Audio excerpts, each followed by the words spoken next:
Whoa, buddy. Put that thing back in its holster. We haven't gone anywhere. I don't understand. Check out the MichaelDukesShow.com for information on how to get access to the podcast. Welcome to the party, pal. The Michael Dukes Show. I have 2 guns, one for each of you. Firearms Friday. As Thomas Jefferson stated, it is the right and duty of the people to be at all times armed. Say hello to my little friend. I say that the Second Amendment is, in order of importance, the First Amendment. The right to keep and bear arms is the one right that allows rights to exist at all. The Michael Dukes Show. The right to keep and bear arms shall not be infringed. Firearms. From my cold, dead hands. Friday. Take my rifle, this is my gun, this is for riding, it's for fun. Firearms Friday. Oh, yeah, baby. Firearms Friday, your chance to sound off on issues of a 2A nature right here on the Michael Dukes Show. Every Friday, we spend a goodly portion of the program talking about one of our favorite subjects, which is the Second Amendment, gun rights, laws, tips, tricks, tactics, advice, and so much more. Hi, how are you? Happy Valentine's Day. Love is in the air. Yeah, it's all around. Oh my goodness, it's just a beautiful day. Although a little weird, it's been so nice the last couple of days here on top of the world in Homer, and like 30 degrees, 33 degrees. Go out this morning, and the dog was like, "What?" There's like 2.5, 3 inches of snow on the ground overnight. About 20 degrees here in Homer this morning. But anyway, I just thought I'd share my my joy here. But just another beautiful day here, ready to go. Valentine's Day, boy. I hope I hope you already booked your restaurant reservations. Because if you did, it was so funny. I went to book some reservations at my wife's. It's my favorite too, but my wife's favorite steakhouse. Which is AJ's Old Town Steakhouse. AJ's Old Town Steakhouse in beautiful Old Town Homer. If you've never eaten there, it's one of the finest steaks in the state of Alaska. Anyway, I went to book the thing like 2 weeks ago. I went to book the reservation. I thought, oh, I'm smart. I can do this. I'm ahead of the game. And when I went to book it, it was like the only tables available were at 8:15 at night, and I'm like, oh, I'm old. I can't. That's past my bed. And then the other one was like 4:45. So I'm either an AARP member or I am 20 something who stays up till 2:00 in the morning. I mean, it was literally those were my two choices. Anyway, so I hope you have got your reservations already set for the night. If you didn't, guys, I'm telling you, she may say she didn't want it. She may say she didn't want anything for Valentine, but you know what? She wanted something. And since it is Firearms Friday, we should talk about the ultimate Valentine's Day gift. That's what we should talk about. Here's the question. I'm going to get so much hate for this. Here's the question. What is it acceptable for you to buy a firearm for your wife for Valentine's Day? Now, this is kind of subjective because some ladies are going to be like, no, it's so great. It's the best thing. It's all I ever wanted. And others are going to be like, is this a dangerous ploy on your part? Or is it a good excuse to buy his and hers matching firearms? I mean, because what could be more romantic than a pair of braced pistols or, matching, shotguns or something? I mean, matching ARs, his and her furniture, pink furniture on hers and whatever. I think it could be done. I think it would be a good thing. Anyway, you can answer that for yourself. Maybe the chat room should sound off on it this morning here in the Facebook and Rumble chat, and tell me whether or not they would be the ladies. You can tell me if you'd be okay with it.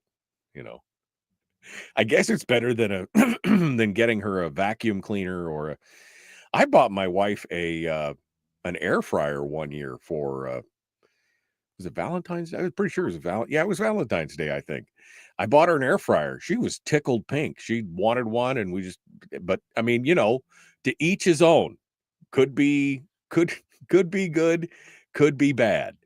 But I mean, in my experience, I would never say no to receiving guns and ammo for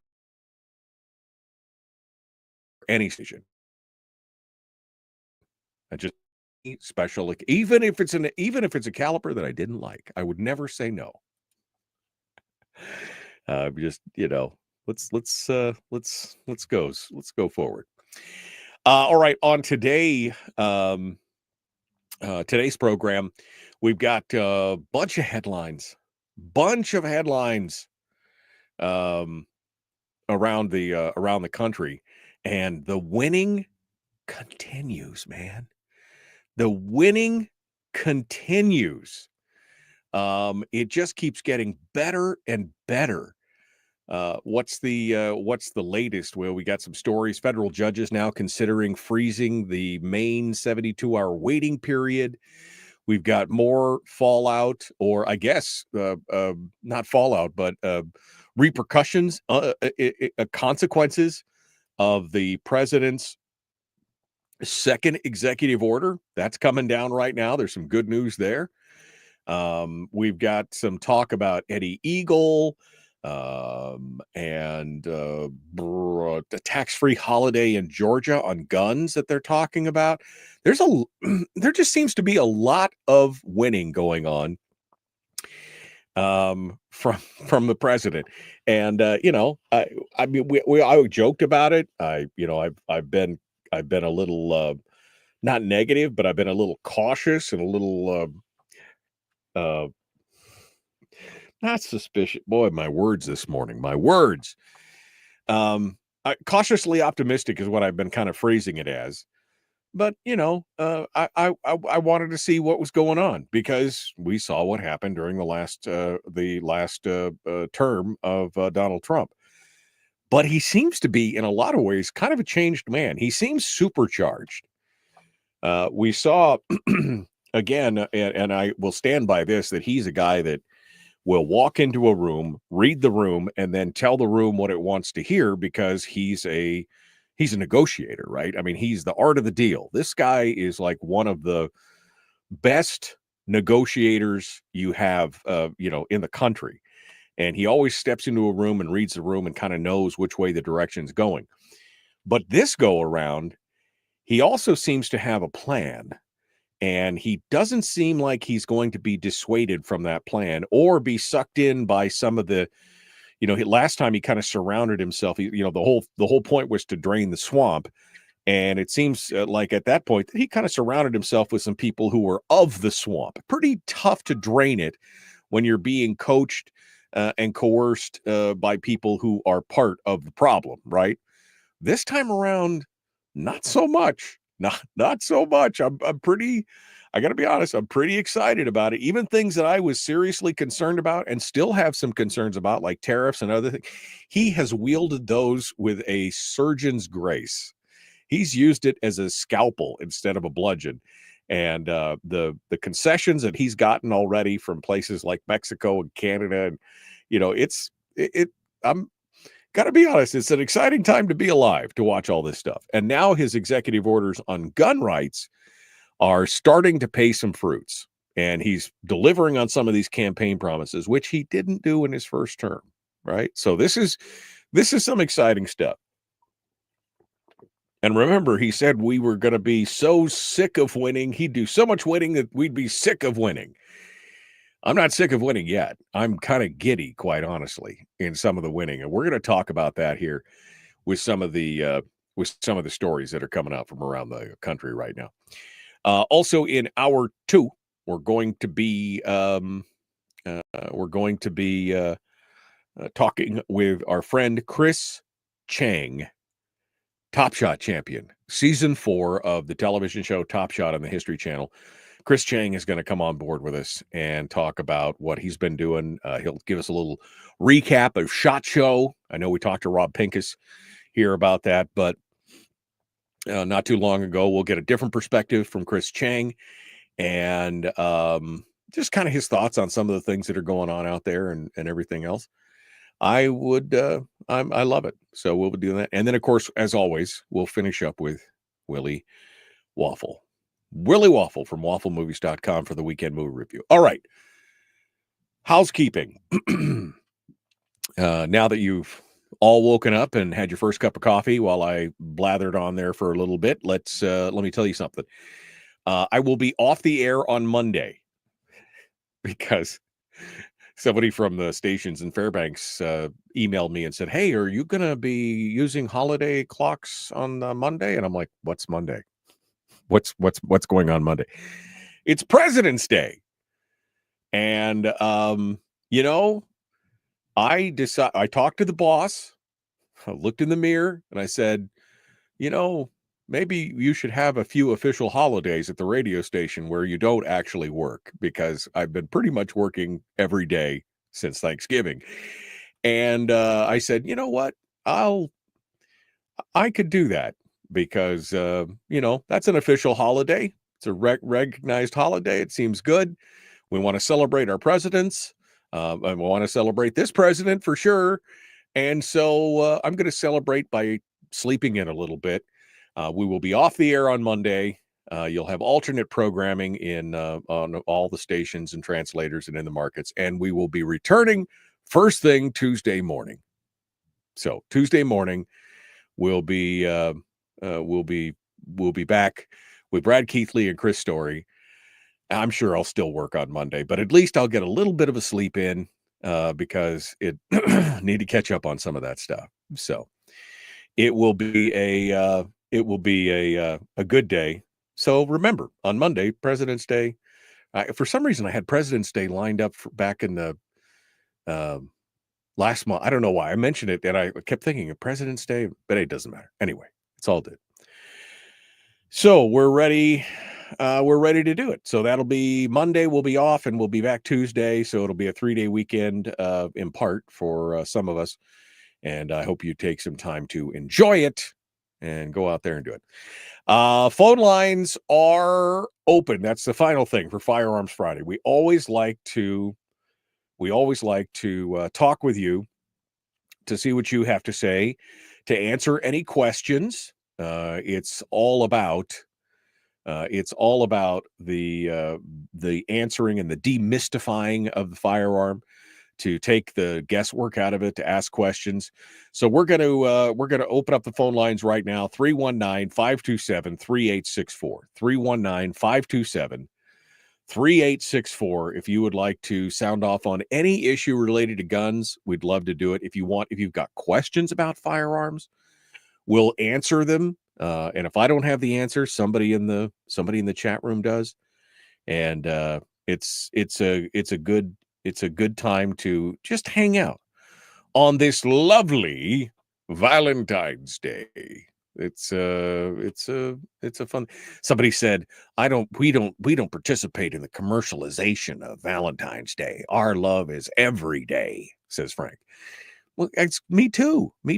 But this is just, I'm telling you, the ladies appreciate a little loving. Now, whether it's, you bought her some flowers or just a card, a piece of chocolate, you bought her a new gun, whatever it is.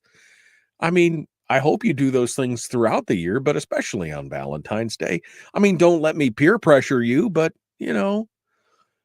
any lady out there not like to get a card or a gift or flowers on Valentine's Day, even if you don't participate in the commercial?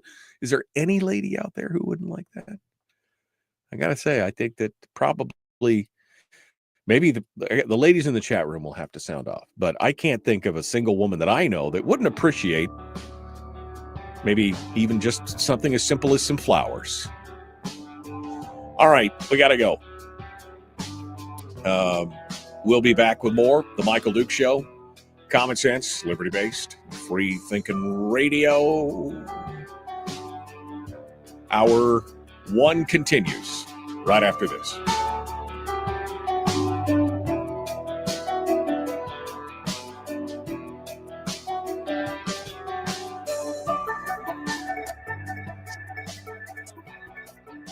If you missed the show, you can listen to it on your time with Dukes On Demand. Oh, and it's free. Like America used to be. Streaming live every weekday morning on Facebook Live and MichaelDukesShow.com.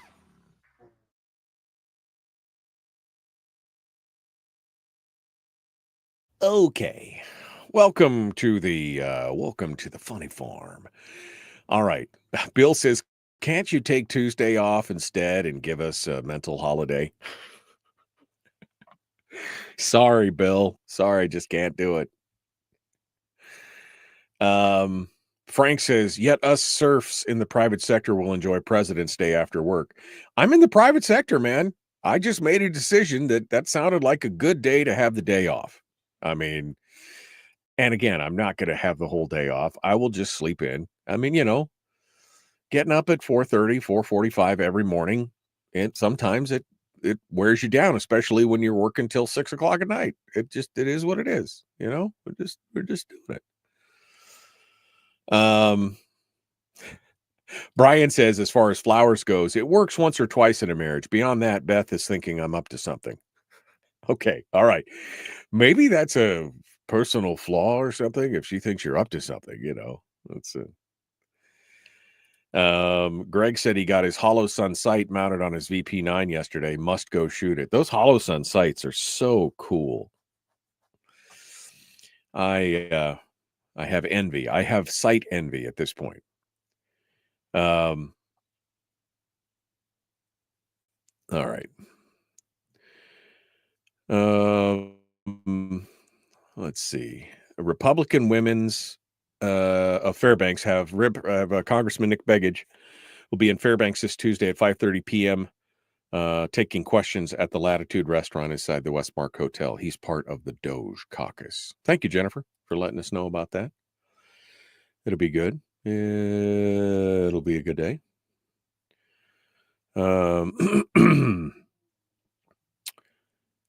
I'm still scrolling backwards here to see if there's anything. Supercharged when I was talking about the president. That's an understatement. Rick said he learned from his first go around. He was ready to go. Bam. And it really was. It was like they had everything set. I mean, some of these executive orders, if you go and unwind some of the things that happened in the executive orders and how they set up Doge, did you see the breakdown of how Doge actually got set up? That they actually used an Obama era agency and they consolidated it inside of this other agency. It's a fascinating thing. There was a lot of legwork that went into all the things that Trump has been doing so far. And this shock and awe campaign continues. It's crazy. It's just crazy. Oh no, it wasn't the flower thing, said Brian. It was the gun thing. If apparently if she gets a little suspicious when he starts giving her gun. What do you think? I don't know. Anyway, let's go. All right. So what are you guys doing this weekend? I hope I'm not shoveling snow. I mean, what the heck, man? It was so nice. I mean, the deck had dried out. There was no snow. There was barely any ice. Everything else, I opened the door and it's like, whoa, man, I was not expecting that. But I got a honey-do list for the house this weekend. That's going to be the big thing this weekend. We still have some unpacked boxes around here. That's the worst. Isn't that the worst? In fact, I was so funny because when we were moving stuff around, I discovered a box in the closet that I hadn't unpacked from when we moved from Fairbanks to Wasilla. That was you're like, did I really need this? But it did say keepsakes on it. And so I was like, oh, okay. That's painful. That's painful for sure.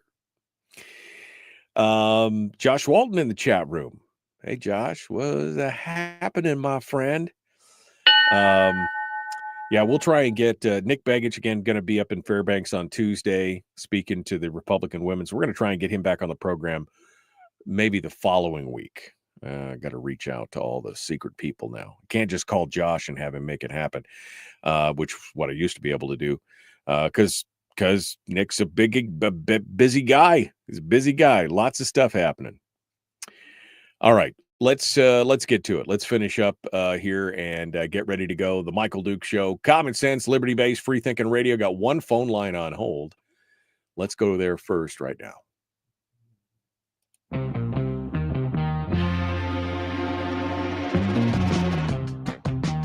What the hell is an assault weapon? Does that mean that if we hurt your feelings, you should consider the Michael Dukes Show assault radio? Okay, we can accept that. Here's Michael Dukes. Kind of a dick, but somewhat funny.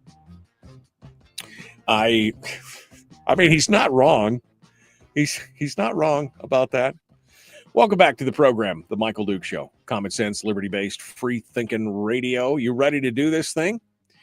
We got one call on hold, and as you know, on Friday, phone calls reign supreme because we're always trying to demystify the firearm, answer questions, talk about things related to the Second Amendment and everything else. So if you got any of those questions, you can dial us up at 319-527-3864, 319-527-3864. Let's go over to the phones and see what you have to say. Good morning. Who's this? Where are you calling from? Hey, morning, Mike. This is Henry Morgan, a.k.a. Henry Morgan. Hey, about Valentine's Day, it's great. Viva la difference, Anyhow, being Firearms Friday, I hope our lawmakers don't allow Second Amendment rights to non-citizens. And when you get Nick on, when he was on last time, he said they should be repatriated or sent back home, all these foreigners, because I'm telling you the truth. Now's the time to fix this problem and work with President Trump to send them back. A lot of them are working in the school districts, the Gospel School District, they hire a lot of foreigners, from Filipinos, South Africans, right. And all through the hospitals. Wait a second, Henry. Wait a second. We need to do something. Wait a second, Henry. There's a difference between people who come here illegally and people on foreign visas who are hired by a district, I would assume. Those people go through a legal vetting Why are process, you right? ignoring that, Mike? What? Why are you ignoring all the 10,000 illegals that are here? Why didn't you answer my question about all the school districts and hospitals and clinics that are hiring illegals? Why aren't you again? Why aren't you working with Henry Jamie Allen to Henry, fix the problem? Henry, are we going to have a discussion, or are you going to just talk over me here? Because I'll answer your question if you give me a second. Sorry. So yeah, I agree. I think part of the problem here is that there's a difference between illegal immigrants who have come in illegally and those who are coming in on work visas. I did reach out after you made a comment about the schools and asked somebody in the school districts what the vetting process is on people who are being hired into the school systems, especially in some of these remote areas. And they all have to go through the work visa program, and they all have to be vetted and hired in that regard. So the school teachers, they may be foreigners, but they're filling the positions because they're having a hard time getting people from America to come out to the village or do whatever and visit out there. As far as this number that I keep seeing thrown around, 60 to 70,000 illegals in the state of Alaska, I have yet to find a verifiable source that gives that number as an accurate count. So while I am concerned about illegal immigration into the country, and concerned about making sure that our borders are secure, both north and south. I don't believe that overblowing the problem and repeating false narratives about how many people is without verifiable, proof. I don't think that helps the cause, Henry. And I think that's why I don't engage a lot of times, because it doesn't help to continually produce false rhetoric that's not provable. That doesn't support the case. And that's why I don't engage a lot of times when you're talking about it. Now, I'll let you talk. Go ahead. Well, we should keep us updated on what you're talking about. The superintendent of the school saying he's not going to cooperate. Keep us updated on that because, Mike, we're in the end times here. Christ Jesus is coming back soon, and been praying to ask God in Christ Jesus' name to send His guardian angels around to protect us from this great deal of overcoming the whole world. Right. Our government, our politicians have been compromised. They're not here to help us. They're weaponizing all state agencies and work with Nick Begich and Trump to fix it. Well, I think we should. They're destroying No. I think we can. The good news, the good news is, Henry, is that I don't know if we're in the end times or not, but I did read the book, and I know that we win in the end. So there's always a positive there, right? There's always a positive. I read it to the end, and it said, "Hey, we win." So it may be tough times, but it's going to be good. We'll keep fighting it. Like I said, I'm glad to see that Nick Begich is in there making as strong a stance as he can, and we'll work with anybody that will help keep us free. I think that's a good thing. All right, Henry, thank you for your call. I appreciate it.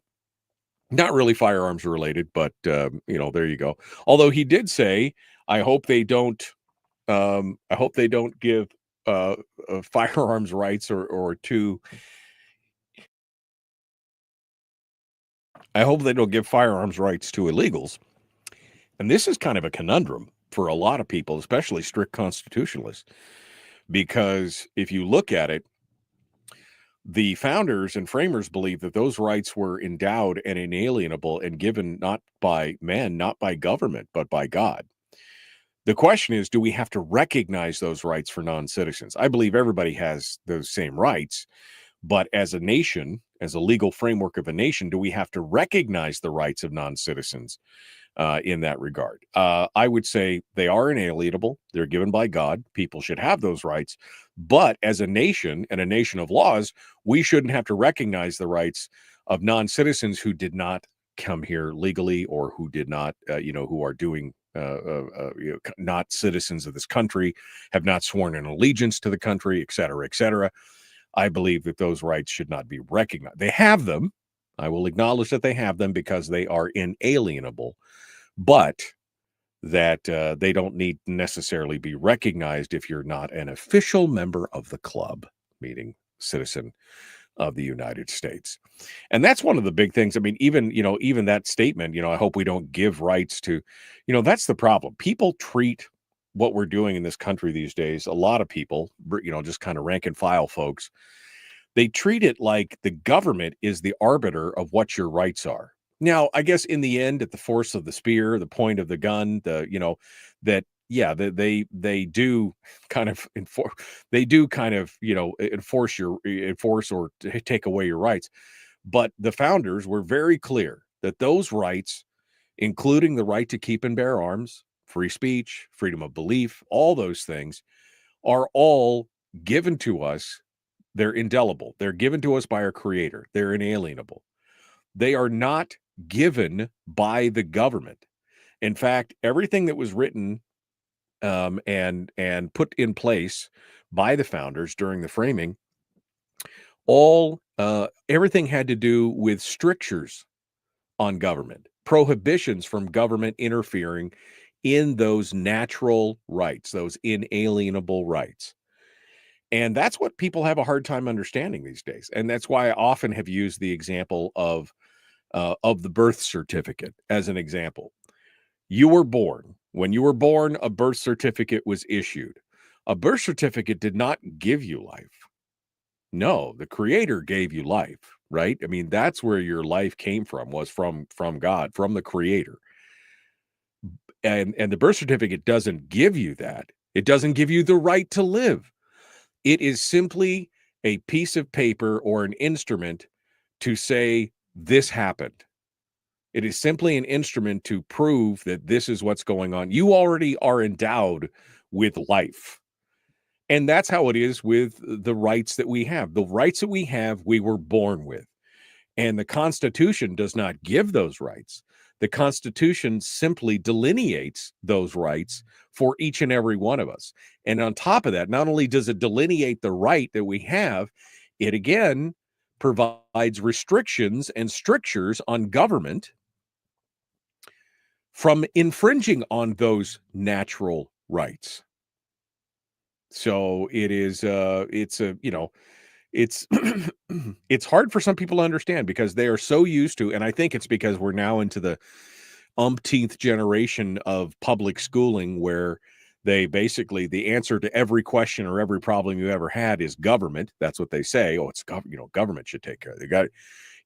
When we look to the government as the mama and papa, as the nanny state, and we treat the public school systems like babysitters and everything else, we start to believe everything they say. And so they start repeating the lie that that government grants you those rights. No, no. The government is to be restricted from infringing on those rights. Yet they still have. I mean, firearms are the prime example of that. If you got 22,000 separate regulations on the books regulating firearms at one level or another, whether it's manufacture or import or use or transfer or whatever, all the different regulations, it's an infringement. Okay. But we're working to cut some of that back. It's an interesting thing. Anyway, we got sidebarred there. And yes, if somebody should still, Frank just asked in the chat room, should non-citizens not be able to protect themselves from thug citizens? I didn't say that. I said they have inalienable rights, but the question is, should some of those rights be recognized if they are non-citizens? If you are a non-citizen here illegally, you should still be able to defend yourself. In a court of law, if you defend yourself against a citizen who's doing thuggery and you're a non-citizen, I would expect that you'd be able to defend yourself in court, exonerate yourself from the use of lawful self-defense, and then expect to be deported because you're not here legally. I mean, that's just kind of what I expect.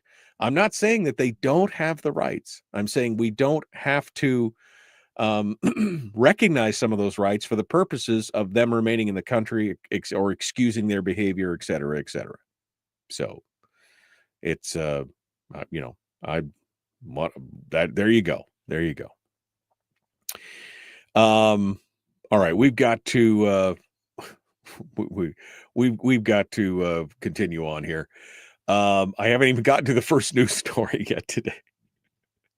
Yeah, I haven't even gotten to the first news story yet today, but we're good. We got some good stuff here, including the latest impact from the president's Second Amendment executive order. We're now seeing the ramifications of this. I mean, we're not even a full month into the presidency. We're 3 weeks and a few days. We're six. So yeah, we're 3 weeks into the presidency. We're exactly 7 days away from his inauguration day. So we're 3 weeks into the presidency, and his executive orders have already had a huge impact. And his Second Amendment executive order has just borne its first piece of fruit. I can't wait to tell you about it. That's coming up next. Don't go anywhere.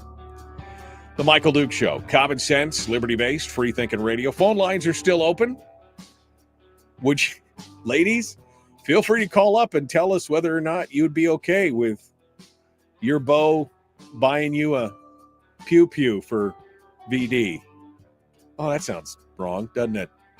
Anyway, 319-527-3864. The Michael Duke Show. Common Sense Radio.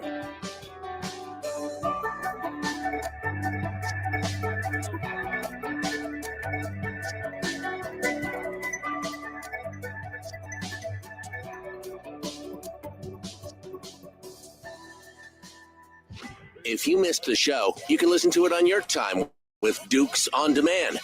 Oh, and it's free. Like America used to be. Streaming live every weekday morning on Facebook Live and MichaelDukesShow.com.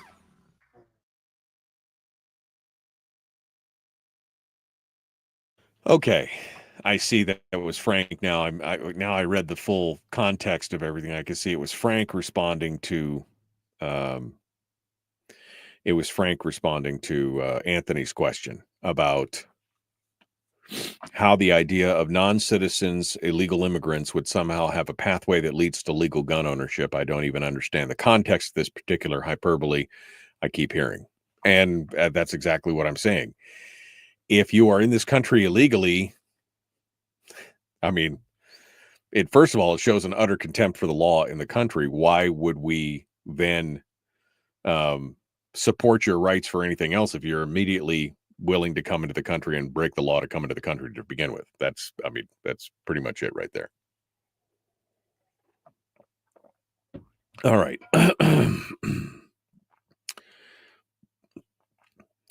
Let's see. I'm still scrolling through.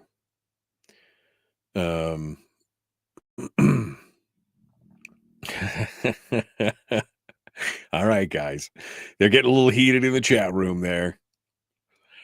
Yeah, that is a bad faith argument for sure. It's supposed to be a point to point. It's not question to question. Kim says, isn't Saturday D-Day in Gaza? Didn't Trump put his foot down? He did. He said there would be, in fact, I think the quote was, there'll be hell to pay if they don't release the rest of the hostages tomorrow. So we'll see what happens there. And see where it goes. All right. If I use, is the firearm I use for harvesting moose, is it an assault weapon? No. I mean, I'm sure any weapon can be used to assault something. But the problem with the whole idea, again, of assault weapon is it's an indefinable, it's too broad a term. There is no serious statutory definition of what an assault, assault weapon, any weapon can be used to, and anything can be used. If I pick up a broom handle and beat you to death with it, that's an assault weapon, right? Because I assaulted you and used it as a weapon. And that's part of the problem here. It's a terminology, it's a vocabulary grab where they do that. And that's been part of the problem because you can't define what an assault weapon is in any real logical terms. That's consistently been part of our problem here. All right, I'm scrolling back through here. Richie says ICE will sort it out in talking with what Henry was talking about. Look, I agree with the base premise of what Henry's talking about. We shouldn't have a bunch of illegal immigrants in anywhere in the United States, in Alaska included. But a lot of the numbers that keep getting thrown around in some of his comments, like there's 60 or 70,000 illegals and then they're all taking over this and they're taking over that.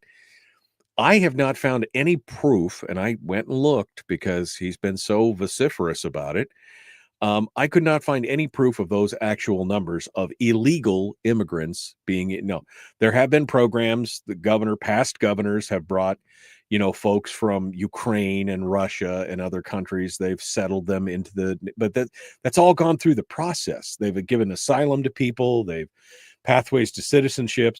I could not find any number that said 60 or 70,000 illegals are in the state right now. That would be 10% of the population, by the way. And so repeating a false narrative does not help the argument.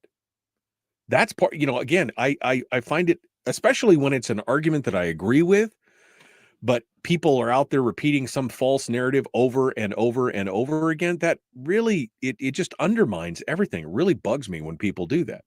And that's why sometimes I don't engage in some of the commentary. And then sometimes we're talking about something totally different and all Henry wants to talk about is the illegals. And sometimes it's just not appropriate because I'm on another topic. And you got to read the room, bro. You got to read the room to see what we're talking about before you just verbally vomit everything out there. It's not that I don't agree with you. It's just that one, you got to have factual talking points, and two, you got to make sure it's an appropriate time to talk about it. I'm just saying. Chris says, this is not a firearm question, but yesterday I was talking to a friend here in town that said because she is homeschooling her kids, she cannot use the school pool to teach her own kids swimming lesson. If she puts her kids in school, then she can use the pool. Is it a public pool? Is it funded by public dollars? Is she part of a school? No, that seems she needs to take that to a higher authority. I think I would be talking to the pool administrator. I think I'd be talking to the school administrator. If the pool is a public pool and if it's open to the public at any time, then they should be able to do that. I know that IDEA had several things where they did stuff at the pool before. Anyway, we'll see. Here we go. Jumping back into it. The Michael Duke Show. Common sense, liberty-based, free thinking. Fred is on the phone. You ready for this? Let's get to it. Here we go.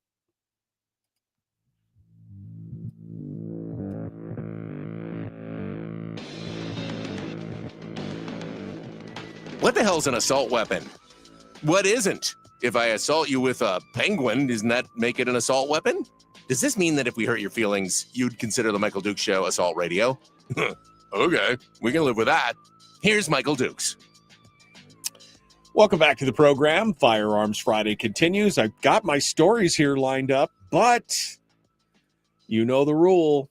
Phone calls reign supreme, and I would never turn down a call from Fred in Rhode Island, who's been calling this program every Friday for, gosh, I don't know. I think it's going on 5 or 6 years now that Fred's been listening every Friday and giving us a call. I think it's probably close to that amount. Hello, Fred. How you doing, my friend? Are you with me, Fred? Can you hear me? Well, I have a sad now.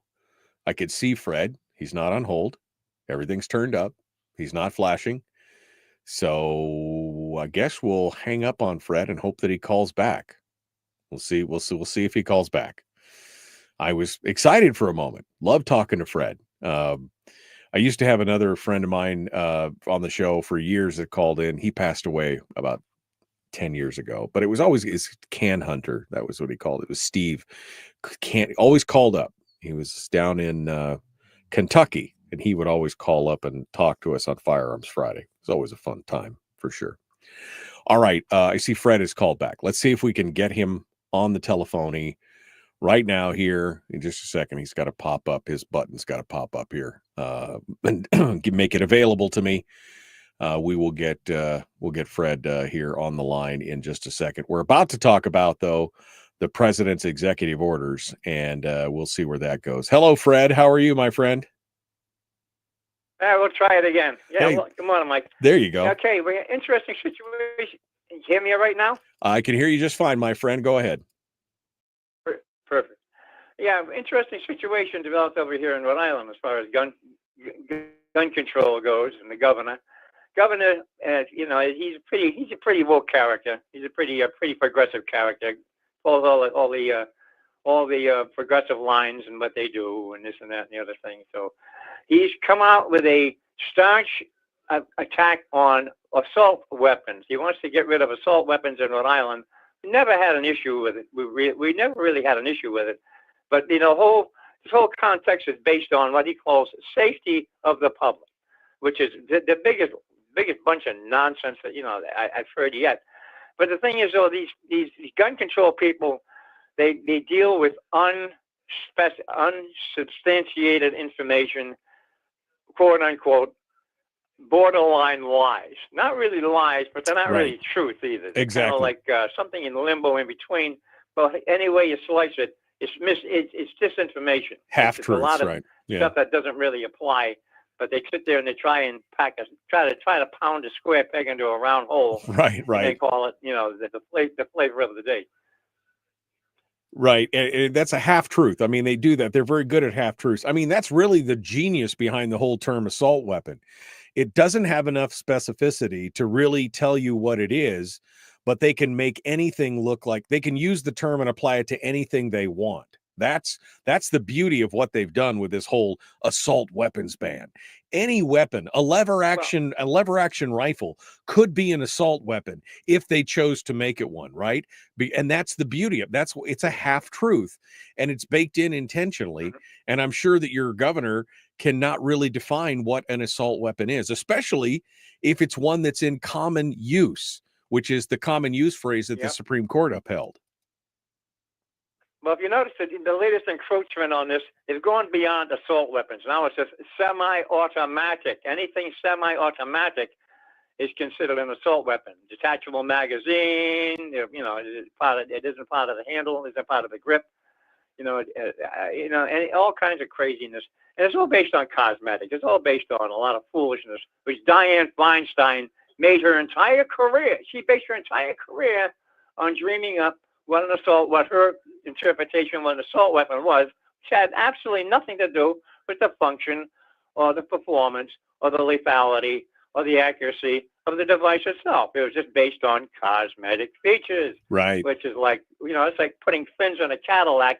Cadillacs don't fly. What the hell do they need fins for? But Right. It looks cool. Exactly. The same thing. Exactly. I think we're dealing with the same thing here. Yeah, no, it's aesthetics, and this is how they've gotten away with it for so many years. And it's one of the reasons why Brune is such a boon to us, because it goes back to and it goes beyond the mere cosmetics of anything else, and it talks about the historical precedent and where we were before. And you're right. I still remember the ad, and you're old enough to remember the ad that came out of the newspaper back in the I think it was the late 90s, early 2000s, where they had the picture of 3 AR-15s, one atop the other. And basically they said, each one of these is exactly the same. They looked different. They had different furniture, different hardware. One had a bayonet. And basically the ad said, 2 of these are illegal and one of them's not. Yet they shoot the same round at the same velocity with the same kinetic force, with the same power. They have the same lethality, but one has got the shoulder thing that goes up. And so that's bad.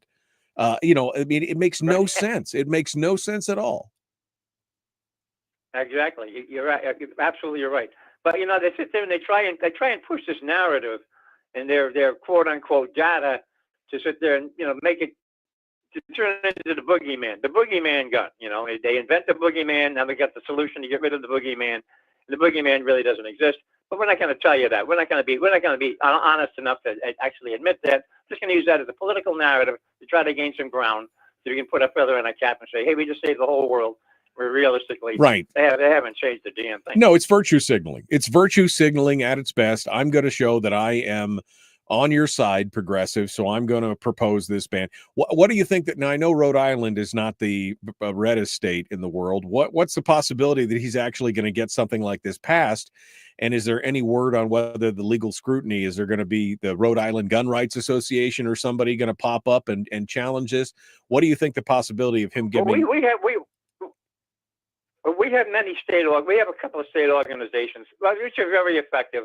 However, the legislature, they're all singing the same song. They're a bunch of parrots sitting on a limb, tripping and saying the same thing. Probably want to crack a gun control. Not all of them. I mean, we have some people that are on the two-way side, but for the most part, most of them are not firearms. They're not firearms experts. Most of them have, not being experts, they have no knowledge whatsoever, and they're kind of like neutral. But they play along. The scary part is they play along. They go along to get along. If they don't go along to get along, they're going to get strong-armed by their own party.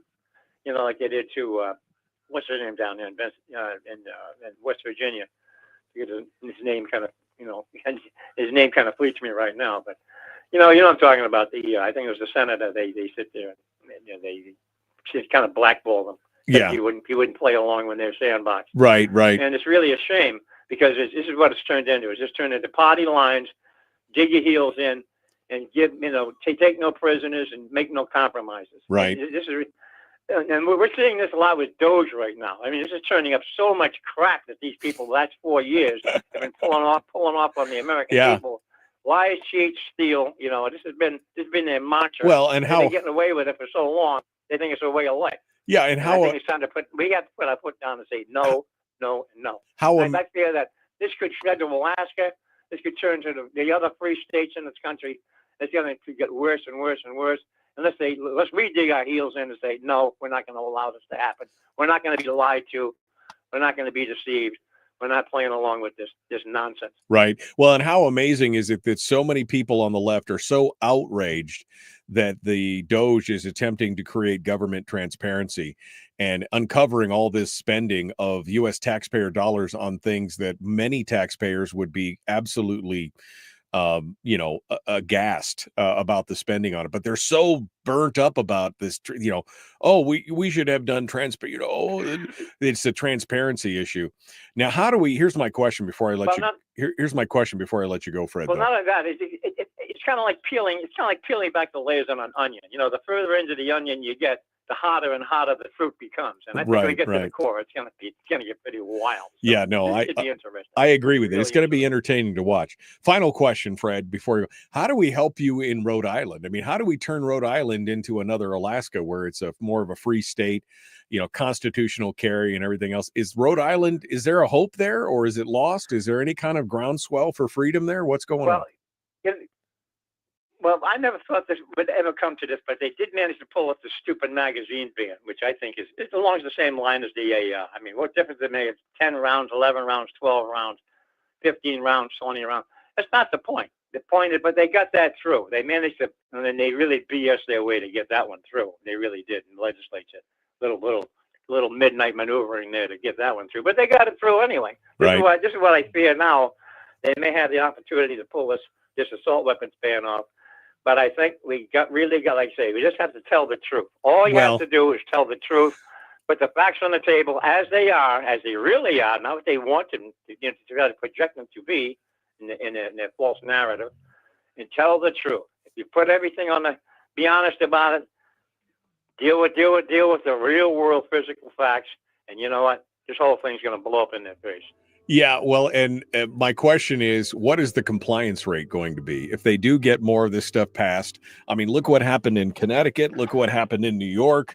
Single-digit compliance. They can pass all the laws they want, but if the public refuses to comply, that's going to be the biggest issue. I think we see the handwriting on the wall in Rhode Island and the fact that it's going to follow along the same lines. I mean, they passed a magazine ban. Anything over 10 rounds, as you can't have it. It's a felony. It's no grandfather provision, no buyback provision, no nothing. They're just automatic felony. They have a compliance rate. I think in one town in Rhode Island is, I think they had like 4 magazines turned in. What does that tell you? That tells us it's going to be problematic in the future. Hold the line, Fred. Folks, we're out of time. We got more coming up. The Michael Duke Show, Common Sense Radio. Sorry, Fred, I was bumping up against the top of the hour there. I had to get it going. So 4 magazines turned in one town. I think I can predict right now that Rhode Island's compliance rate is going to be somewhere there with New York State's compliance rate, where they had I think it was a 4 or 5% compliance rate with their SAFE Act, where they banned assault weapons. Good luck enforcing that. I mean, you've done all this virtue signaling, and all you've done is divide the communities from each other. And you forced average, honest, law-abiding citizens into becoming outlaws, right? When guns are outlawed, only outlaws will have guns, and that means you're forcing law-abiding citizens to be outlaws because they don't agree with your law. Exactly. If they spend half the effort and time and money into enforcing the laws on the books and dealing with those who break the law, the criminals, and putting them away and prosecuting them, getting away with the plea, the gun charge plea offs and all that. Get rid of that. Make it stick. If you can't get them on one, you get them on the other. But at least you're going to get them. And, they're not pushing that narrative. They're not pushing that part of it. But if they did things like that, the world would be a much safer place, and everybody could keep their rights. Yeah. Instead of just fighting every day just to maintain what you already own and what you're legally under the Constitution and allowed to have in the Bill of Rights and in the Constitution. Yeah. Well, here's to hoping, Fred, that Rhode Island remains free as much as it can be. I hope that you've got plenty of friends out there who are feeling the same way that you are. And, we'll kind of look at that whole deal and go, we will not comply, because that's what it'll take. It'll take mass civil disobedience for this stuff to be overturned, or a challenge in court. I don't see how a magazine ban can withstand a Bruin type decision either. So we'll see. Maybe one of your gun rights organizations there in Rhode Island can push Well, I the think envelope a little bit. we really have to push this to the Supreme Court. I mean, the Yeah. quicker it gets there, we get a decision on this one way or the other. At least we know where we stand. You know, Absolutely. either kill it or, deal with it. All right. Well, Fred, it's good to hear from you, my friend. Thank you for calling in. As always, it's a happy Firearms Friday to you. Okay, you take care, Mike. Talk to you next week. Thanks so much. Appreciate it. Fred from Rhode Island calling in, leaving the phone lines open at 319-527-3864. Can't even get to the stories. I can't even get to the stories of what's going on. Oh, man. What are some of the other stories we got here? Well, gun rights advocates are notching a big win in Maine right now. A right delayed is a right denied.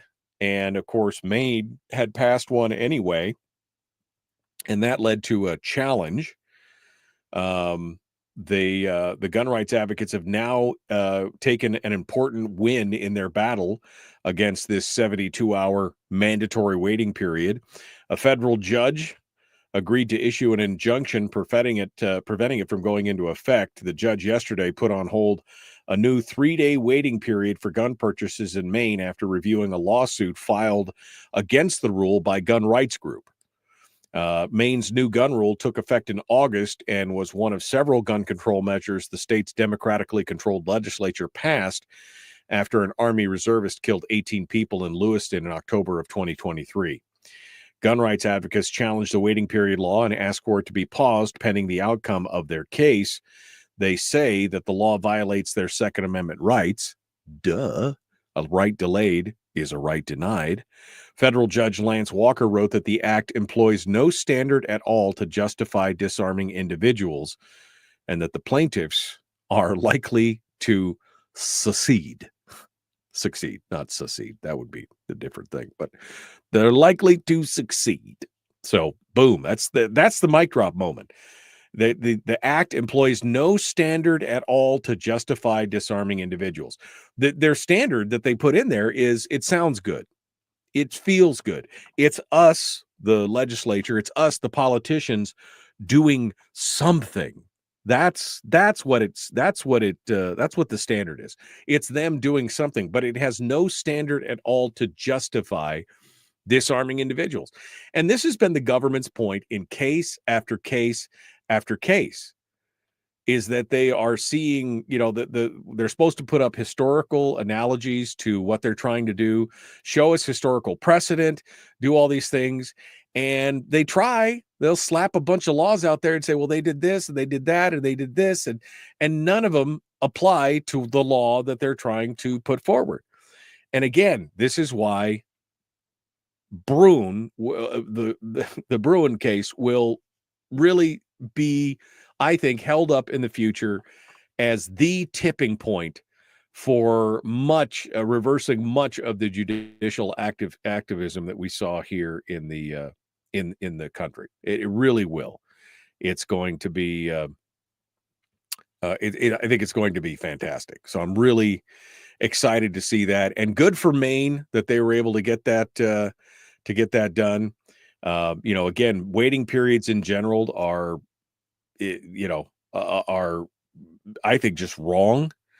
Under the previous standard that was like intermediate scrutiny, it was easy to defend those laws. But since that doesn't apply to guns anymore, that doesn't apply to the Second Amendment, judges have to look at the text, the history, the tradition, and everything else. This is a win. And I think in cases even like Fred's in Rhode Island, where he's talking about that magazine ban, I think it's going to have the same problem.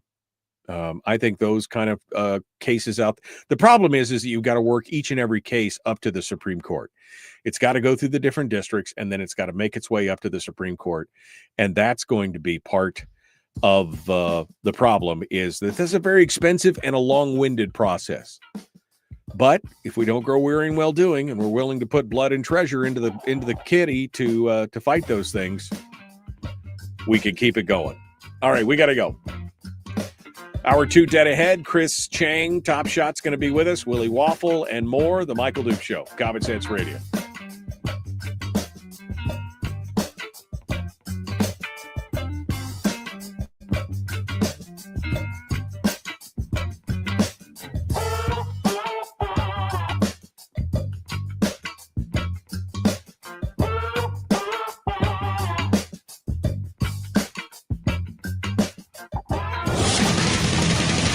Whoa, buddy. Put that thing back in its holster. We haven't gone anywhere. I don't understand. Check out the MichaelDukesShow.com for information on how to get access to the podcast. Welcome to the party, pal. The Michael Duke Show. I have 2 guns, one for each of you. Firearms Friday. As Thomas Jefferson stated, it is the right and duty of the people to be at all times armed. Say hello to my little friend. I say that the Second Amendment is, in order of importance, the First Amendment. The right to keep and bear arms is the one right that allows rights to exist at all. The Michael Duke Show. The right to keep and bear arms shall not be infringed. Firearms From my cold, dead hands. Friday. Take my rifle, this is my gun. This is for riding, it's for fun. Firearms Friday.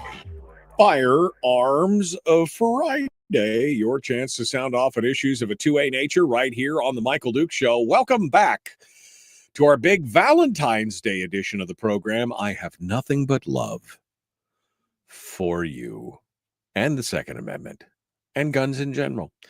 Some might say that that's unnatural. I say it's true red, white, and blue. It's a rugged Americanism. You've got to love guns if you're an American. You don't have to do anything. It's America. It's a free country. But I can't see how you can't love the history of this country and where we came from and not understand the special relationship that America has with firearms.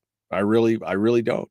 I mean, I've met Europeans and people from other countries who go, well, I don't understand you guys and you're Americans and your love affair with guns. Well, it's because we're American. And that's what helped build this nation. That's what helped put us together. It is that right to self-determination that we love. And in cases, especially during westward expansion and other things, you know, you had a gun. That was how you kept your freedoms and your liberties and your possessions. That's what happened.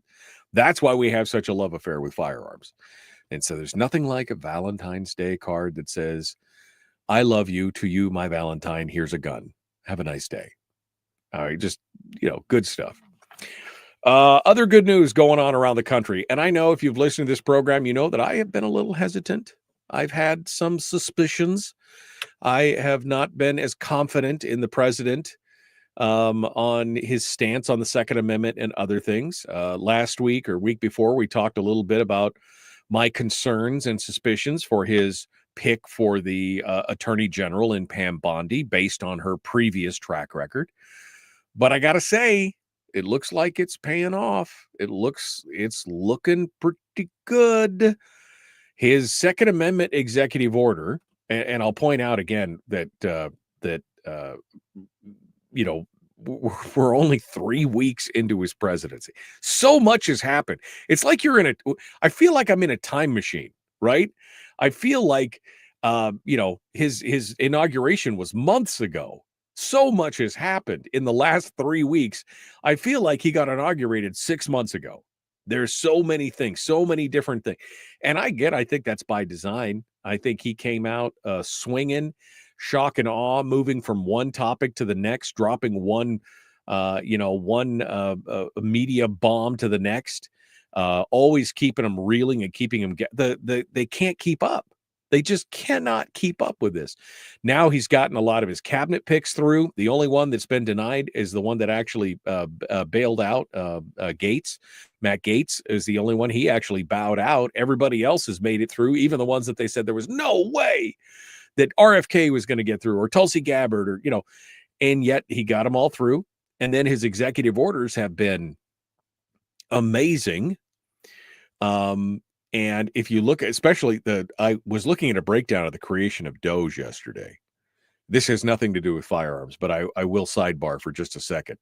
You look at the creation of Doge, and I started to go back and pull some of the stuff on this just to make sure that what I was reading was 100% true. But he was so smart about this because they wrapped Doge up into an organization that was created by President Obama, the United States Digital Services, which was created to fix the Obamacare problem. Remember the websites, how all the websites melted down? So they created an agency, an organization called the U.S. Digital Services. So Trump rebrands the USDS to the USDS, only this time it's not the U.S. Digital Services, it's the United States Doge Service. So they keep the acronym. It's already funded, so they keep the funding. And then they change the mission to find where all the bodies are buried, to find where the money goes, to look at the receipts. They embed the Doge team inside every single agency. Each team consists of a lawyer, an HR rep, an investigator, and one of Elon Musk's Zoomer nerd posse, right? These little 19 to 24-year-old, tech geniuses who are in there as well. Trump also invoked 44 U.S.C. Chapter 35, which governs federal IT and cybersecurity oversight. Since USDS was originally an IT oversight body, Doge now has full access to all federal systems. His executive order was written to block legal challenges, includes language that overrides conflicting executive orders every agency to comply. I mean, there was a lot of forethought that went into a lot of this stuff. And it's just awesome to see. I'm so excited about it. Now, on top of all this, now we've got his executive order on the Second Amendment. Now, if you'll recall, that order on February the 7th, so just a week ago, my gosh, the order directs the Attorney General to examine various actions of executive departments and agencies to, quote, assess any ongoing infringements of Second Amendment rights of our citizens and present a proposed plan of action to the president through the Domestic Policy Advisory to protect Second Amendment rights for all Americans. The order goes on to specifically direct the Attorney General as part of the process to review all rules promulgated by the Department of Justice, including by the BATF&E from January of 2021 through January of 2025 pertaining to firearms and or federal firearms licenses. I mean, first of all, I said it last time we read the order, but I'll say it again. It doesn't go back far enough. 2021 to 2025, let's go back to 1934 and start moving forward from there. But I understand we're doing it in small chunks, okay? So this thing is already bearing fruit. On Tuesday, the Department of Justice asked the 11th Circuit Court of Appeals to delay oral arguments in the ongoing challenge to the ATF's rule treating most braced-equipped pistols as short-barreled rifles. This is the arm brace ban that we've been talking about. And Firearms Policy Coalition has written this up on X and other places. This is a direct consequence of his executive action. Now, it doesn't mean that this request from the DOJ to delay the oral arguments it doesn't mean that the administration won't ultimately have to defend the ATF rule, but it's a lot more likely that this is actually the first step in them backing off the support for the rule that was enacted under Biden's tenure. In their request to the appellate court, Assistant Acting Attorney General Brett Shoemate and several attorneys of the DOJ Civil Division specifically pointed to the president's executive order as the reason for the delay. And I quote, following a change in administration, President Trump issued an executive order titled Protecting Second Amendment Rights. Among other things, the order directs the Attorney General, and it goes on to examine and assess. And then what I just was talking about, all the particulars of the executive order. And then it follows up and says, in light of that development, the government respectfully moves to postpone the March 5th oral argument and to hold this case in abeyance pending review of the challenged rule. An abeyance will conserve party and judicial resources and promote the efficiency and orderly disposition of this appeal, including by ensuring that litigation is focused on enduring agency action and informed by the views of the current agency leadership. The government respectfully proposes the court update the status reports every 60 days rather. So the DOJ is asking the 11th Circuit Court of Appeals for a 60-day delay. Now, some people out there would be like, no, let it ride. It's going to fail. It might. It might fail. It might fail just like the bump stock ban failed. It might. But there's always the possibility that the 11th Circuit might decide to be uppity and uphold it. That's that's part of the problem. There's no guarantee that the Supreme Court would even grant cert to the lawsuit. So at this point, even though the Democrats might be able to revive it next time they come back to the White House, this could go a long way to at least slowing it down. And there's no guarantees at this point.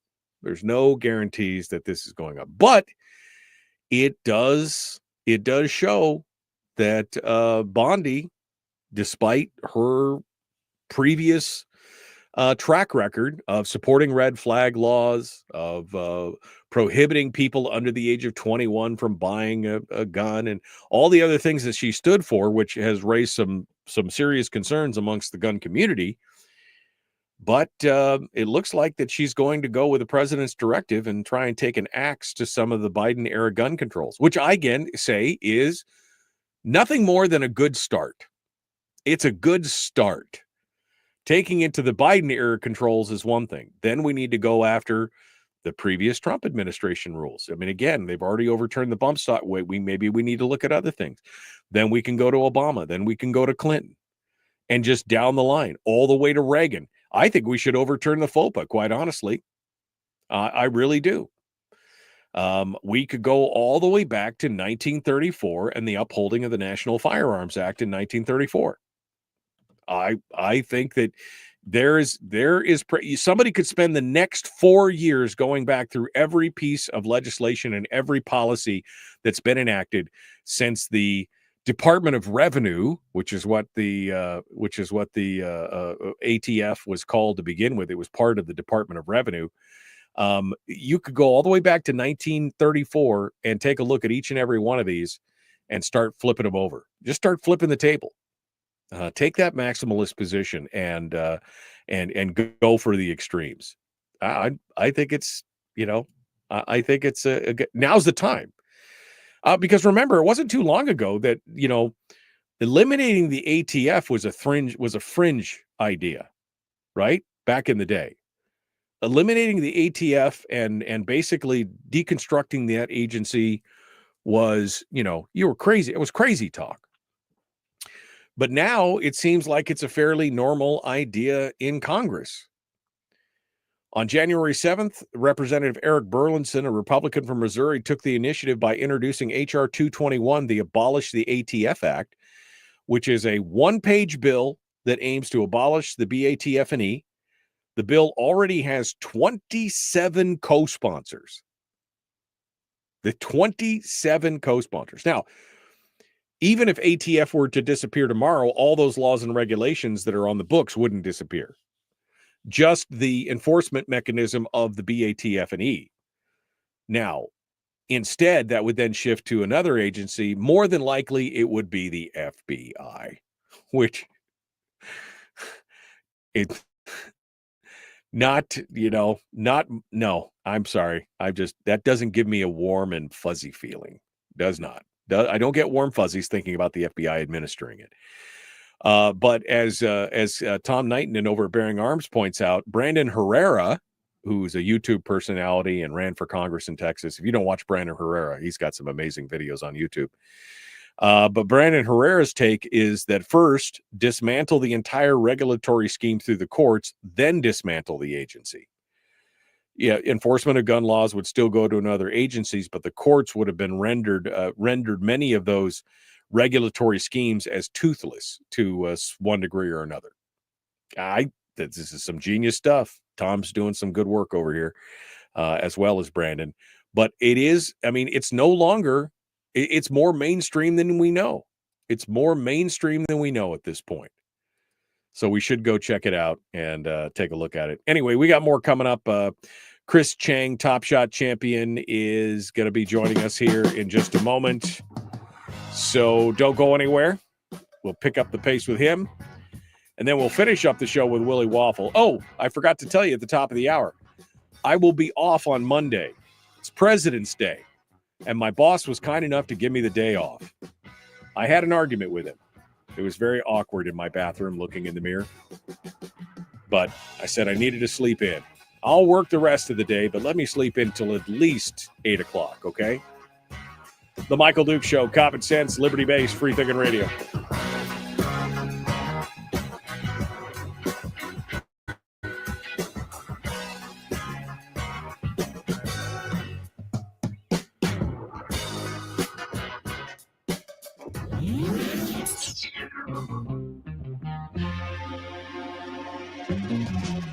Running on 100% pure beard power. Oh, also some coffee. We dip our beard in coffee. Ha, nice beard. The Michael Duke Show.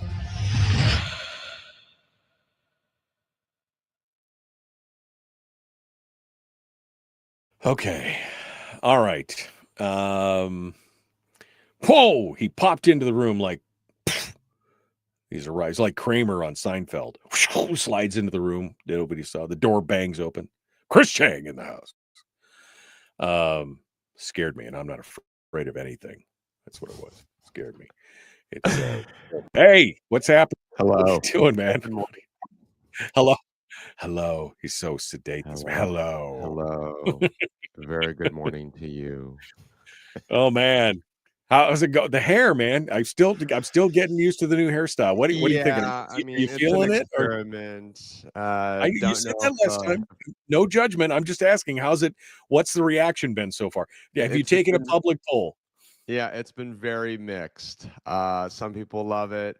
Some people very strongly dislike it. Dare I say hate it. Me, I'm also withholding judgment. I'm like, look, I'm just like trying this out. We'll see where it goes. I'm not married to it either. So yeah, well, I have nothing to complain about because I probably don't have enough hair to do that, right? And I'm a low maintenance guy. Like I want to throw a brush at it twice and walk out the door. Yeah, exactly. I'm used to just like throwing some like hair cream in my hair, and then like that's it. Like 10 seconds and I'm done. And this is a little bit more involved. So this takes a commitment. It takes a commitment to look this tussled, right? I mean, it's like this carefree tussled look takes a lot of work. It's not carefree, is what you like to say. Yeah, exactly.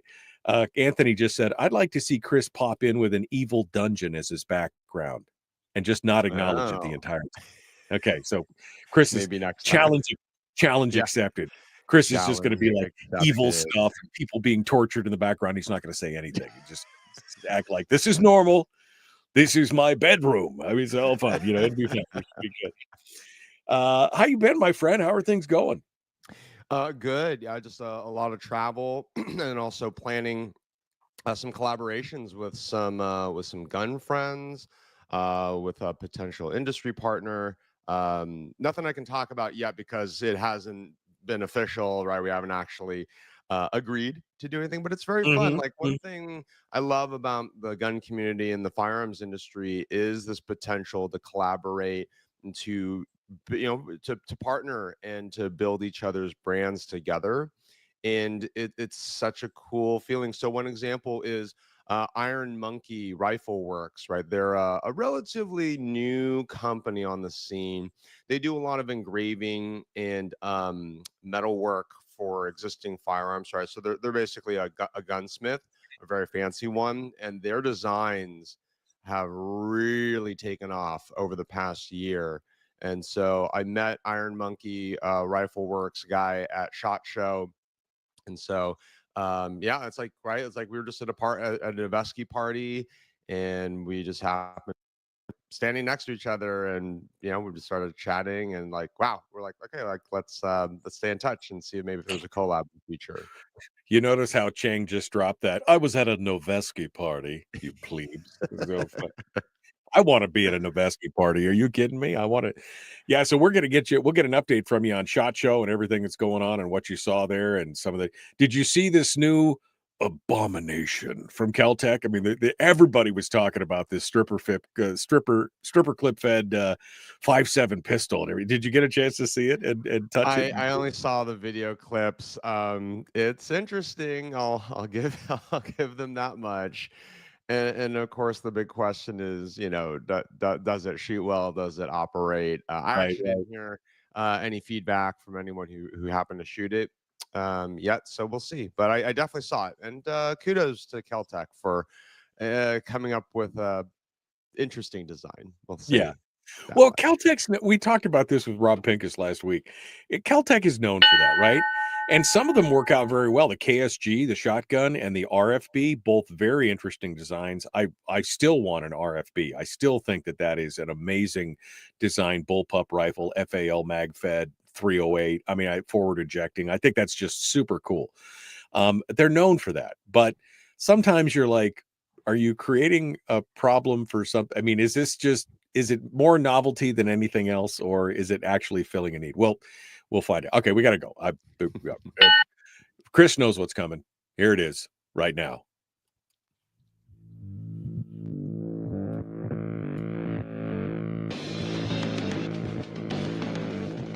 What the hell's an assault weapon? If we could just figure out how to get all of the murder guns and the attack guns and not keep selling those to people and just sell protection guns, I think that would be great and solve a lot of problems. Does this mean that if we hurt your feelings, you'd consider the Michael Dukes Show assault radio? Okay, we can live with that. Here's Michael Dukes. The man who has no murder guns, no attack guns, all protection guns, all defense guns. He's got them all tagged. He had them checked by a professional, I will have you know. And they all reside quietly in the ambient glow and light of their beautiful little homemade gun safe. TopShot, Chris Cheng joins us this morning, as always, for his monthly visit with us. Once a month is not enough. I just got to say, we love hanging out with Chris. Although I had to joke because we had a guest come on a couple of weeks ago on a Monday, and she was in your house, Chris. She had exactly the same background. And we were like, oh my Lord, I have an intruder in my house. You had an intruder. I said, you could get shot. That's Chris Cheng's house, right? So Chris Cheng, TopShot champion, spokesperson for the NSSF, doing lots of other things, author of the book Shoot to Win, and so much more. You can find him at topshotchris.com. Chris, lots of stuff to talk about. I was just saying earlier, Donald Trump, today is 3 weeks that he has been in office. But it feels like it's been 6 months since he was sworn in. There is so much that's happened.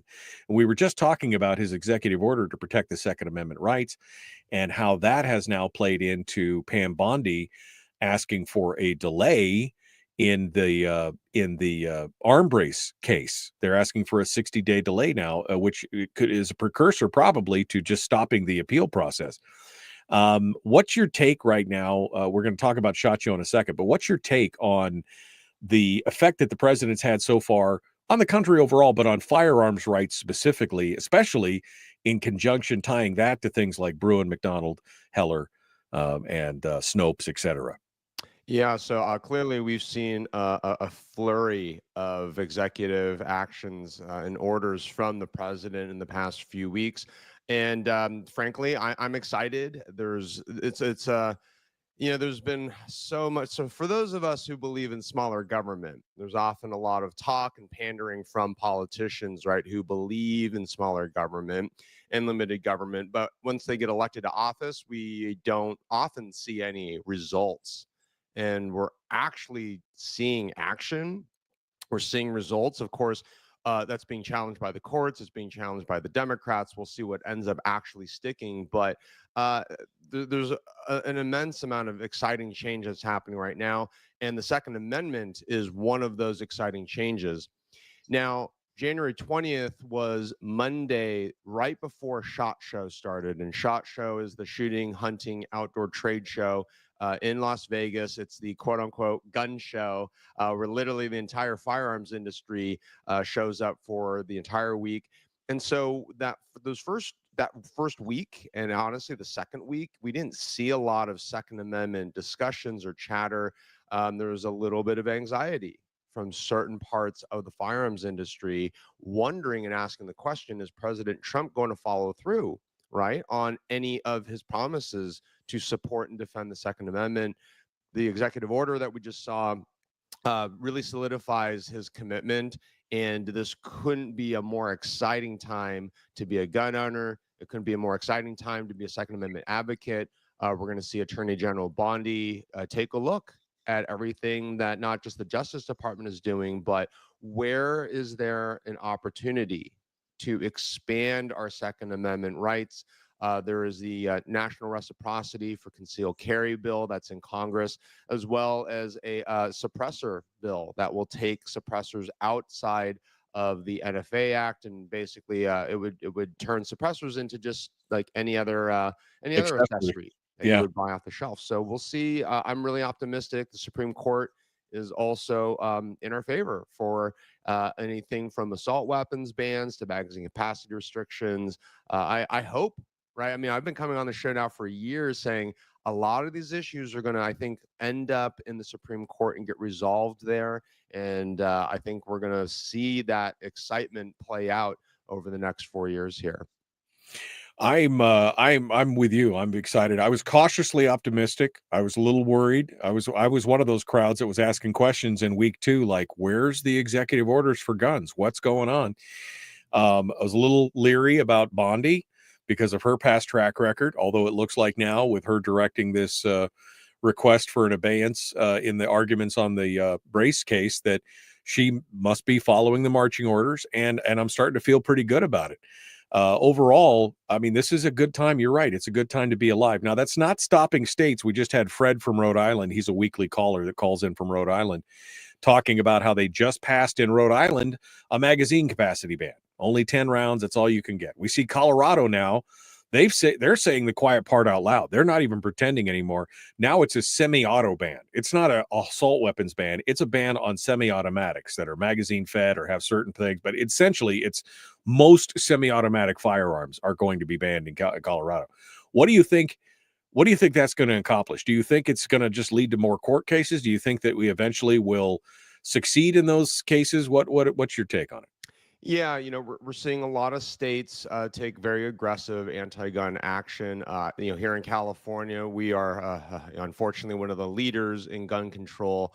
And so as these, as a state legislation continues to pass and more anti-gun laws, get on the books, we're going to see more court challenges. The Second Amendment Foundation, the Firearms Policy Coalition, the NRA is getting back in the game as, Gun Owners of America is also very front and center, in the fight for Second Amendment rights.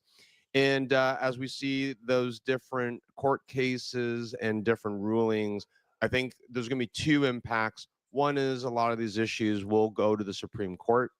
I think politically, anti-gunners who are primarily Democrats, I think the Democrats are going to continue to see losses, right? They just took an immense hit in losing the presidential election, and their failure to really understand what is happening in America and why they lost, the fact that the Democrats aren't doing a postmortem, on how come Kamala Harris lost. No self-reflection at all. Why did we lose? No, it must be your fault because you're misogynistic or racist or both. Right. Or what I've heard from some corners is that, well, they just didn't get the message out aggressively enough. It's like, no, I don't think so. I think America did not like the message that the Democratic Party was putting out, and it was too many out-of-touch policies. When people are struggling to pay the bills, the cost of gas, the cost of eggs and milk, when you talk about gun control in this context it's a losing issue. Right. So if Democrats and anti-gunners continue to talk about gun control and push gun control while the economy is still down, while inflation is still high, it's going to be a losing issue for them. And that's where, gun rights advocates, we're fighting on the side of freedom and liberty. So I think irrespective the economy, there's one argument to say, look, like if you're fighting for freedom, that's always a good thing. It's a loser. The reality is these state level gun control laws are they're going to get swatted down at some point. It's a waste of time. It's a waste of money. But this is politics. We all obviously are playing the game, but we're going to see some, I think, really notable movement in the gun rights space in the next 2 to 4 years, which is extremely exciting. I only got 90 seconds, so we kind of ran long there. But 90, give me a quick snapshot. Your highlights of SHOT Show, best in show. What was the biggest thing you saw at SHOT Show that was super exciting that you want to tell us about? Oh yeah, let's see. The after parties or something that maybe isn't talked about enough. It is not just about the products, right, and the guns. It is very much about the people. I'm very close with the Noveski team. They not only threw a great party, but we had an amazing dinner at Poppy's Steakhouse, which is this kind of like flamboyant Miami themed steakhouse. I'm a steak guy, and I was really skeptical at first of like going to this Miami themed steakhouse, but it was not just really fun, but the steak was really good. We got a 55-ounce tomahawk steak, and there's a whole song and dance that they do if you order the big boy. And so you have these memories that you. How telling is it that Chris Cheng comes back from SHOT Show with not stories about the new guns or the new technology, but the food and the steak and the parties? Well, it's all good. Chris Cheng, Top Shot champion, TopShotChris.com. Hold the line, folks. We got to go. The Michael Dukes Show, Common Sense Radio. Streaming live every weekday morning on Facebook Live and MichaelDukesShow.com. Dude, I did not expect you to be like, yeah, it was the steaks. That was the best part of the whole trip. I remember I haven't been to a SHOT Show in I think 2012. 2011 was the last time I went to SHOT Show. But I've made it a goal that next year I want to go down there and hang out with you and Rob. Absolutely. And all the guys. Get a spot on Radio Row. You can broadcast, out of SHOT Show. Radio Row has definitely matured in a great way over the past decade. It's a great operation that the NSSF runs, and the whole media row is right. phenomenal. And I know a guy who could probably help me get the credentials that I needed to do that. You do. Yeah, you know a guy. And maybe I could get into the Noveski party. I mean, I'm just saying for a thing, lots of great stuff coming out of SHOT Show. It was so amazing. First time I went, it was just so overwhelming to see. And first time I went was in Orlando, Florida. And so I was a little jet lagged coming all the way from Alaska and getting there, and being I probably weighed another 80 or 90 pounds more than I did now, and huffing my fat ass around the whole place was definitely an interesting experience. But it's just so overwhelming to see how much love that these people put into this industry and how they've dedicated their hearts and souls to it. It is an experience that I think everybody who's in the gun community in a big way should probably go participate in. And, 100%. And for me, it's not just about visiting the big retailers and gun manufacturers. There's a lot of mom and pop operations too, right? You're seeing innovation and a lot of different ideas coming from one person companies, right? It's the gun guy who had a problem and he created his own product, right, to solve that problem. There's a lot of these smaller vendors at SHOT Shows, so it's also really exciting to see that. And then for me as a civilian too, there's a lot of law enforcement and military gear that I don't get super exposed to that very much, except at SHOT Show. Right. And so to kind of see some of the other toys in those areas is fun. Yeah. The innovators and the market disruptors are the ones that in fact, I remember, I think his name was Finch. I think the guy's name was Finch. He was creating reciprocating. He was cutting, because I shoot a lot of AK. I like AKs, just I don't know, something about it. Anyway, he was creating reciprocating charging handles, FAL style charging handles for AKs. He'd take your top cover and he'd cut it and put a reciprocating handle in the top, or non-reciprocating handle rather, in the top of it. And that was the first time I'd ever seen that, was at SHOT Show. And I actually ordered a couple of them later on, and they are just, I mean, it was just one of the coolest things, especially if you're a right-handed shooter and you having to roll the gun over to clear it. You could just do it all from the same side. It was, I mean, just some amazing stuff, things that you're like, find a problem, fix a problem. And that's what a lot of these smaller places are doing. I'm super excited about it. Anything else on the gun? Not on the food side, Chris. On the gun side of things that you saw, we got a couple of minutes here. Sig Sauer continues to release some really, really cool pistols. The 226, like the X5 line, I was really impressed with some of the new X5 pistols. Sig, Glock also, they've released some Glock accessories, which is interesting. So let's see, what was it? Oh gosh, I'm failing to remember some of the details here. Oh my gosh, brain fart. It's too early. Anyway, no coffee for Chris. Yeah, Glock has some official accessories. I think there's a collaboration with Aimpoint. So now you can buy certain Glocks, with an Aimpoint, already installed.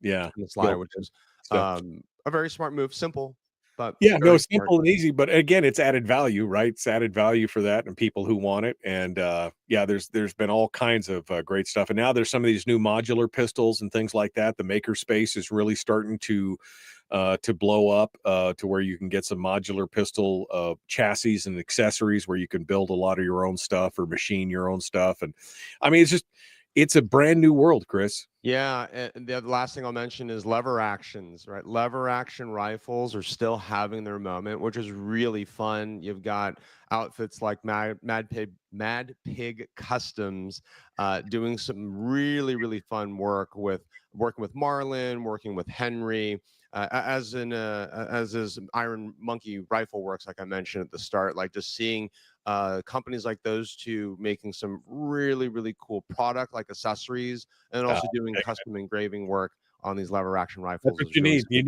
need a tactical lever action. That's all everybody needs around here. Yep, that's on my list. All right, my list of things to get. It's Gray Man, right? It's Gray Man, your tactical lever action. Chris Cheng, TopShot champion. TopShotChris.com. We'll talk to you again soon, my friend. It's always good to see you. And thanks for having me on. I'll give you the votes on the thumbs up, thumbs down on the hairdo in the chat room. It might be cut next month. We'll see. We'll see where it's at. Chris Cheng, thank you, my friend. It's good to talk with you. We'll talk to you again soon. All right, folks, we are up against it. We got more coming up. Willie Waffle's on the phone. We're ready to go. Let's get to this. The Michael Duke Show.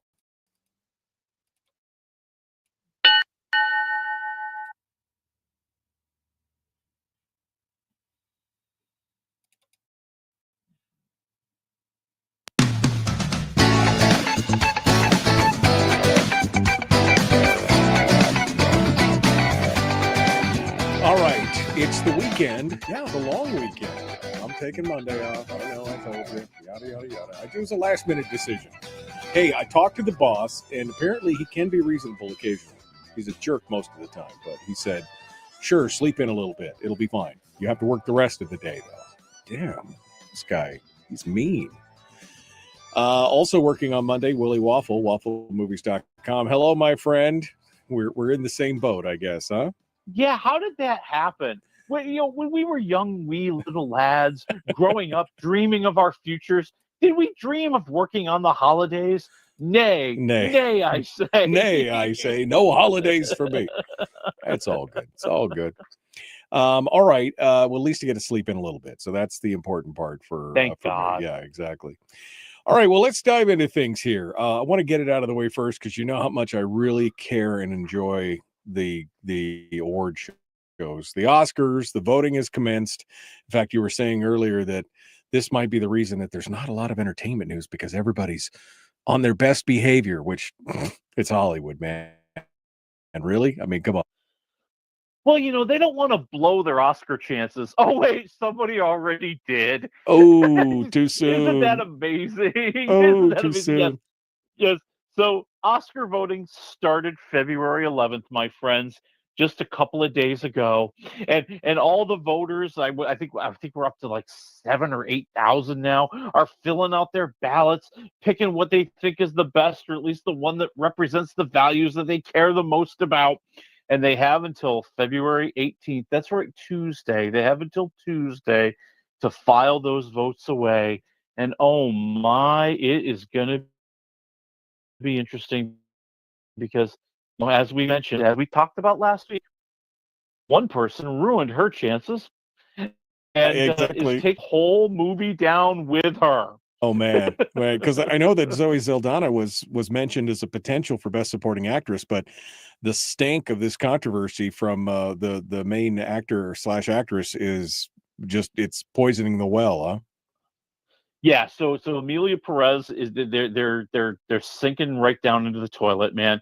Carla Sofia Gascon and all of her controversy and all of her crazy statements have caught up to her, and Netflix has tried their best to push Zoe Saldana. They're trying to push the movie. They've cut Carla out of all the ads. Like, you can't even see her name in there, even though she's been nominated for Best Actress. And I think we'll have a good feel for it on February 23rd. So, the next Sunday, the Screen Actors Guild Awards will be presented. And typically, if you win there, you win the Oscars, because so many of the voters are the same for both the Screen Actors Guild and the Oscars. And everybody, me especially, I got my eyes there. Will Zoe Saldana sneak out that Best Supporting Actress movie, or Best Supporting Actress award, or will it go to? And I'm making the prediction. I can't even believe it myself that I'm saying this. I think Ariana Grande is going to win for Wicked. I think she's going to win at the Screen Actors Guild Awards, and I think she's going to win the Oscar. Well, there's no accounting for taste. I guess I'll say that. So, yet another reason for me to not watch the Oscars or any award show at that point. But I know that's your bread and butter, so we'll let you get It away. really is. Yeah, it really it's is. what I live for, man. I am sad. I'm very sad on really 2 days of the year. Yeah. The day after the Super Bowl and the day after the Oscars. Well, yeah, depending on who you're rooting for. I live for those. You were really disappointed this year. All right. Let's see. YouTube.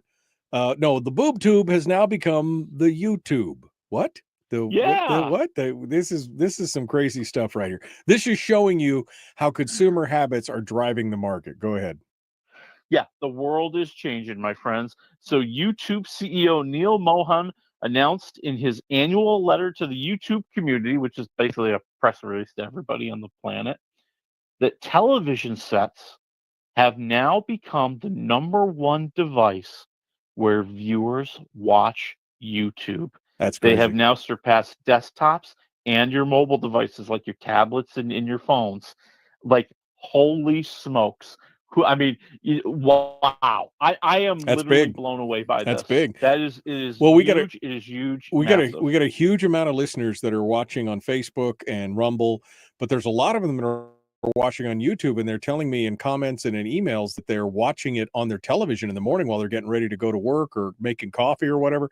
So it's up on their TV. They're watching it there on the TV. So they're seeing this face in full technical. I can't imagine the distress that I'm causing. Glorious. Yeah, but glorious. And I got to be honest, I'm watching almost all my YouTube on my TV as well. I'm now occasionally watching on my phone if somebody sends me something like but usually no, I'm watching it on the big screen. Oh yeah, no, I'm with you. I got myself a Fire Stick, and I like to watch it on the big screen, and mostly got it because I'm one of those crazy people that has the NFL Sunday ticket. That's primarily why I got it, because I like to watch the games on the big screen, I find myself now, instead of maybe flipping on my tablet, turning on my TV and going over to Paramount Plus or going over to YouTube or going over to Netflix. I find myself doing it more and more. Yeah. And what we found is that not only has television become the #1 place where people are watching YouTube, but in December 2024, YouTube captured an 11.1% share of what is streaming on televisions, exceeding Netflix, exceeding Prime Video, Hulu, Disney Plus, all of them, according to Nielsen. Wow, that's pretty crazy. And I don't even Yeah. have like the paid version. You can get the paid version. I mean, if they could cash in on that, they could make some real money, I guess. But Oh, and I think they can because, Yeah. I think a lot of people are doing, I mean, like I got this offer. You can get YouTube television, which, has like a lot of your channels that you would get on cable and some of your local streaming and stuff. And, that's how I think a lot of people are replacing cable is with their streaming options and with say something like YouTube Live or like Hulu Live does a lot of that. Yeah, I see that's kind of been the migration. yeah, well, interesting to see. But now it's the YouTube, not the boob tube. So there you go. It's all good. Interesting as the remakes continue, but this one might actually be worth watching. I don't know. It's a remake of Cape Fear, which has already been remade a couple times, but this time it's not a single movie. It's going to be a 10-part series. Give it to me. Yeah, so Apple TV Plus said, you know what, we can remake stuff too. So yes, they have picked up Cape Fear. They're going to make it a 10-episode series, but you're not going to get Martin Scorsese and Robert De Niro this time around, my friends. Oh no, oh no, Oh no, oh no. oh no. We are going to get right now. They have signed Amy Adams up to play the female lead, the wife in the show, or in the movie, however, or the book, whichever one you've seen first, and playing the evil psycho stalker Max Cady, the only man I could think of who might actually outdo Robert De Niro. Yeah, yeah.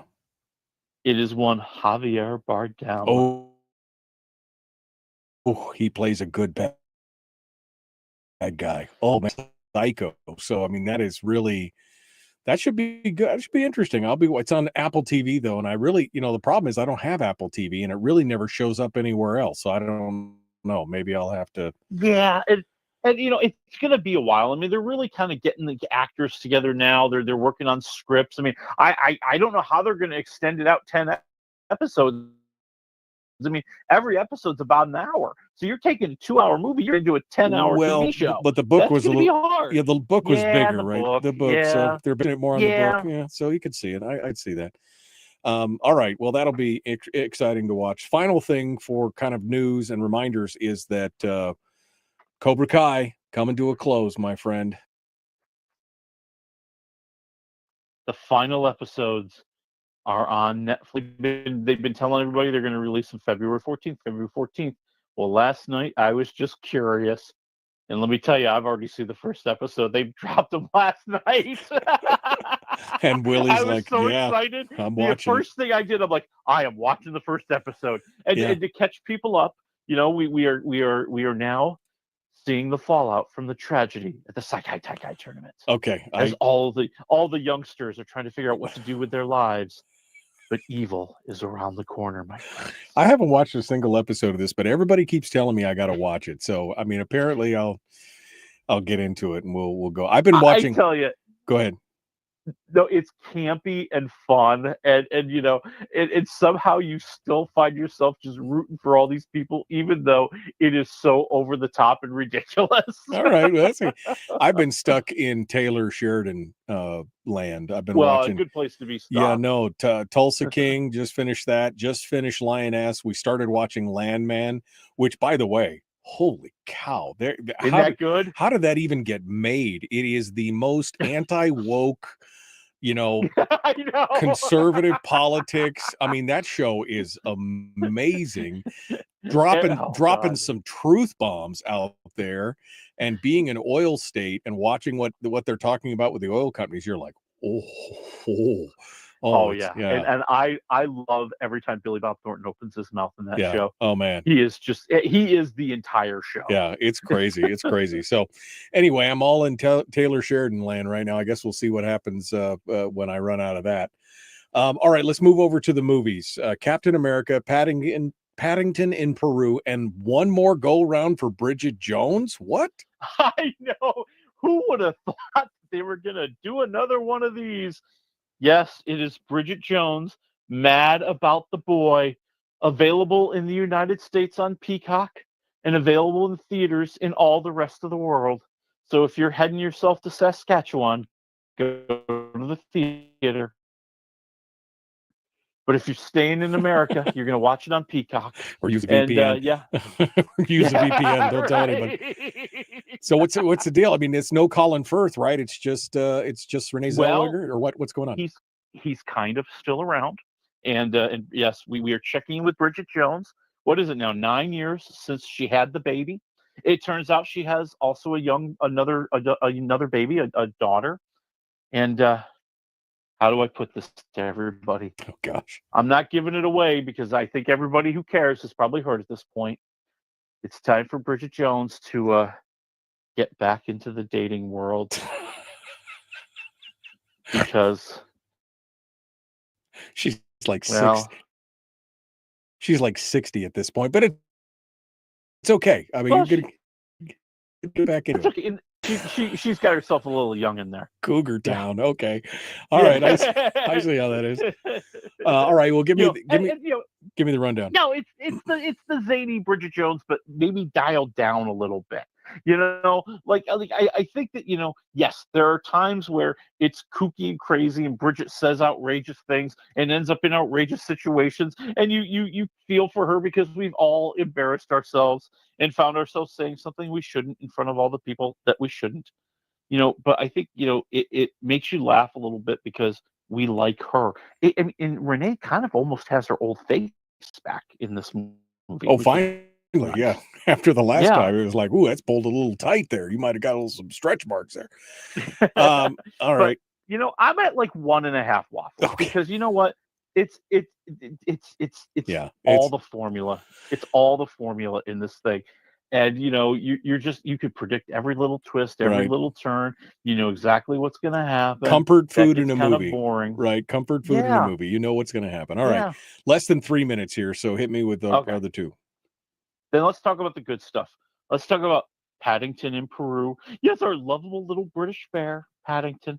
He has to head back to Peru. He has to find his missing aunt, and when he gets there, she's left behind a map. It's a treasure. So he has to follow it with all of his family to find. Yeah, exactly. Is it the treasure? Is it where she is? What will they uncover? And we have danger, and we have action, we have sweetness, we have marmalade, we have everything we need in a movie with Paddington. And he's just so lovable and wonderful that you got to have a black heart to hate this little bear. And, I think that, it's a fun family adventure. It's a lot of silliness. It never really gets super dangerous for the kids. I'm at 3 waffles. Oh, wow. For Paddington in Peru. Okay. Is it animated or is it CGI? What is it? It's like the No, CGI. well, Paddington is CGI, and then everybody around him is real. Okay. All right. So, like, Antonio Banderas is in here. Emily Mortimer, Hugh Bombville's been in the other ones. Yeah. Okay. All right. So 3 waffles for Paddington, which leads us to Captain America. I don't have high hopes. Hit me with it. We got about 90 seconds. Yeah, I'm a little bit caught in between, to be honest with you. What we're seeing is Sam Wilson, Anthony Mackie is Captain America. Right. And there's a new president played by Harrison Ford. It's evil Thaddeus. You know who I'm talking about. Yeah. Okay. And Captain isn't so sure he could trust him, but there's tragedy at the White House. One of the captain's friends has been framed for a horrible, horrible crime, and now he has to get to the bottom of the conspiracy, not only to free his friend, but to save the planet. All right, quickly, give me a waffle score. I'm at 2.5. Okay. And I'm barely on that 2.5. Barely on the 2.5. All right. Well, we'll break this down in the after show here. Folks, I'm out of time. Don't forget I'm gone on Monday, but we'll be back Tuesday with Brad Keithley. Be kind, love one another, live well. Happy VD. That's something you never want to hear. Have happy VD. Anyway. Sorry. That was great. I couldn't help myself. They make a pill for that. Anyway. Usually you got to get a little penicillin shot. Yeah, but anyway. I know. Yeah, exactly. Doc says I'll be fine. All right. So Captain America, Brave New World. I mean, they're trying to bring back the greatness that is Marvel. Are they moving in the right direction? Or because, after the Mrs. Marvel and the trilogy, the 3 girls and the whole, it's just like they're hurting themselves at this point. Are they moving the needle, or what are we doing here? It's hard to tell. I got to be honest with you. I do think there's fatigue setting in. And I felt it in this movie, and I felt it in this way that I feel like I'm supposed to be catching up on all these little details that they're dropping all the way through the movie for it to mean something to me. And they're referencing stuff that happened in the first Incredible Hulk movie. It was like 17 years ago or something. Yeah, the one with Ed yeah, Norton. yeah. I mean, dude, most of the people who go see this movie weren't even alive back then. They might not even Right. remember that Ed Norton was the Incredible Hulk. Right, exactly. And I think that's a big problem. Like they kind of drop little things that they're supposed to explain the motivations, supposed to explain the background. And I'm just like, I can't keep up. What movie did that happen? What TV show did that happen in? I don't know. So they end up, doing that. And then you're just moving forward with action, right? We were watching, Captain America trying to solve the crime, but mostly we're watching him fighting off the goons, okay? Like all the evil people, they're Right. trying to take him down and Yeah. trying to stop him. So with the shields getting thrown around a lot and punches are being thrown and shots are being there, and that's entertaining. I can't deny that. And they do try to build a little bit of depth for Sam Wilson, right? Right. Captain America who doubts himself. He's not really sure he should be doing this. Maybe it should have been somebody else. And that's refreshing to see that. But I want the plot to mean more. I want it to be fleshed out more. I don't want this to be a setup for yet another movie, which is what they're doing. The last scene after the credits, they clearly let you know we're doing another build up to another big movie where we'll bring everybody together. Right. Well, I mean, this whole thing is, and I think, Marvel, well, Disney's lost the plot, right? I mean, at some point, they got so tied up in all their wokeness and everything else with that it turned a lot of people off. Like I haven't watched any of the She-Hulk. I haven't watched. There's been a lot of things that I just haven't watched because I'm Right. like, meh, And so what they need to go back to is the greatness of the snarky, kick-ass, semi-misogynistic Tony Stark, of the original Captain America that was red, white, and blue and patriotic, and those are the things that cause people to go to the theaters. Now, I'm just some guy in Alaska, but I would think that if you kind of went back to those themes based on the elections and some of the other things we're seeing, you might see some returns on that in the theater. Well, I think that movie is coming out in May, and it's going to be called Thunderbolts. I will tell you right now, I saw the trailer for Thunderbolts, and I enjoyed that more than this movie. I really did. That's the one that got me excited. That's the one that made me go, those are the characters I want. That's the sarcasm I want. That's the dialogue I want. I feel like that's going to be the movie that delivers on that traditional Avengers kind of a theme or Right. feel, tone. And Captain America, it's nice. I mean, I like Anthony Mackie. I think he's a really good actor. I enjoy watching him. They've given him a new sidekick who's hilarious. I enjoy him too. But I'm sitting around thinking this is less than the things that we got excited about Right. 10 years ago. Yeah. Well, I'm excited to see something maybe will come up. I do like David Harbour. I love Sebastian Stan. So I'm, let's see where this all goes when it's all said and done. All right. I guess that's it. What are we doing next week? Quickly here. Oh my gosh. Next week, we are going to be talking about Zero Day, the new Netflix series that they've been advertising the living daylights out of, that stars Robert De Niro. Okay. All right. Well, we'll watch it. I guess we'll see what comes out of it next week. Willie Waffle, enjoy your weekend, and I hope you don't get called up, my friend. That's all I'm saying. Thank you for. Well, thank you. I'm just going to find myself some chocolate that's on sale the day after Valentine's Day and enjoy life. That's right. Eat a whole pound. I'll write you a doctor's note. All right. Thank you, my friends. It's good to talk with you, folks. We're out of time. We got to go. We'll see you on Tuesday. Be kind. Love one another like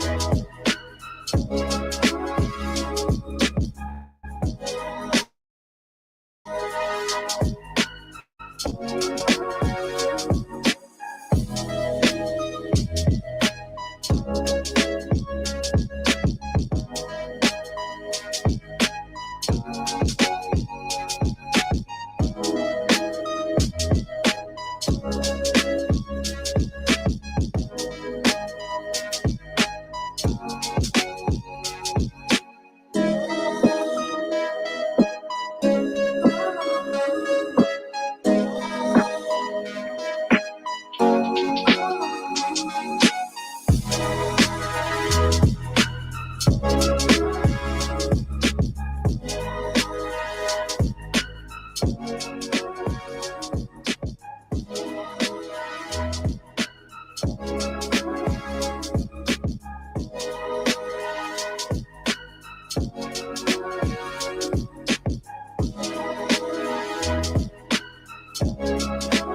We've shed our terrestrial radio skin, and now we are slimy lizard internet people.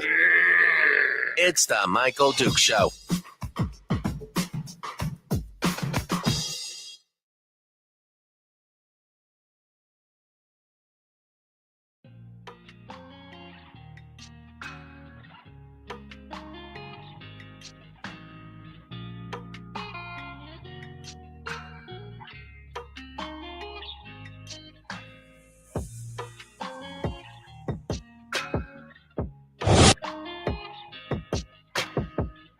Well,